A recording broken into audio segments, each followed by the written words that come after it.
Hello, everyone, and welcome to Palm Sunday. And we have a long reading, one might say, for this Sunday, and it really just goes through everything. And we begin the Mass with the entrance of Jesus and the palms, and everyone is welcoming him as King. And in the Mass itself, we see the dramatic change that happens during Holy Week, where everyone is welcoming Jesus as a king into Jerusalem. And by the end of the week, we see what happens, that they crucify him. And so that in and of itself is worth reflection, just like what happened. But this happens with each and every one of us, right? Sometimes we're saying, praise to the Lord, we love you, Jesus. And then we deny him many times. And so that in and of itself, let's just take time to think about that. And during this Lent, hopefully we took some necessary steps to avoid doing that. However, when we do that, we praise God that we have confession, right? We see that he sets up the Eucharist. We see that in the readings today, and we'll celebrate that again on Holy Thursday. We see him suffering the agony in the garden, which we see again happening on Thursday, and then the betrayal of Judas, where he's arrested, and we'll see that in the readings. And again, that's all Holy Thursday. And then on Good Friday, he's brought before Pilate for the trial, the mock trial, kind of, if you will, although there's some hesitancy in Pilate.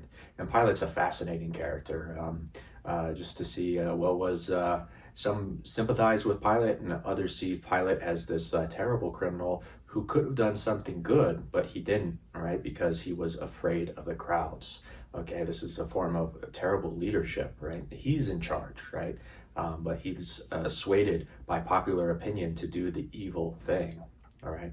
And then finally we see Jesus scourged, and we see him crucified, all right? And this is what happens. It's the worst thing that has ever happened in the history of the world. And the greatest injustice in the entirety of the history of the world is that God is not loved as he should be loved, all right? And that's something to really think about. And yet, God takes the worst thing that ever happened in the history of the world, and he turns it into the means of our salvation. And that's how powerful God is. And that's why to this day we wear crucifixes. Okay, we do wear the cross, and Jesus is on the cross, because as St. Paul says, we preach Christ and Christ crucified.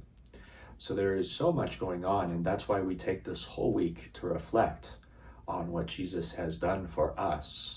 And we won't talk about Easter yet, because Easter Sunday is something different, and it's amazing that that comes out of this. Okay, that out of this week, which is full of so many paradoxes and so much suffering and so much strangeness. It's okay to think it's strange, right? Because you go from Palm Sunday to Good Friday. Okay, what a change in mood, what a change in everything, right? Loyal followers of Jesus abandoning him, okay, and Jesus ending up on the cross. So as we approach the table of the Lord today and we receive Jesus, we have to keep all these things in our heart, just like Mary did. And let us not forget Mary at all. Mary is experiencing all of this, right? And oftentimes we forget about Mary, but she's there on the cross as Jesus goes through his passion. Remember that Mary is going through her compassion, her cum passio, which means to suffer with, okay? Mary wasn't put on a cross, but it basically was like she was. She is watching her son and her God going through all of this, okay? And then that beautiful art piece, which is known as the Pietà, rather than calling for revenge, it shows her also offering her son, holding her dead son in one hand, and then offering him to the Father on the other. And that's why Mary is just so amazing, okay? Mary is taking that suffering, and we say that the suffering of Mary was more than all of the martyrs combined. So let's walk with Mary as we experience what is happening to Jesus this week. As we approach the table of the Lord today, let us ask Jesus to grow not only closer to him, but in union with him, so that one day we may see God in heaven face to face.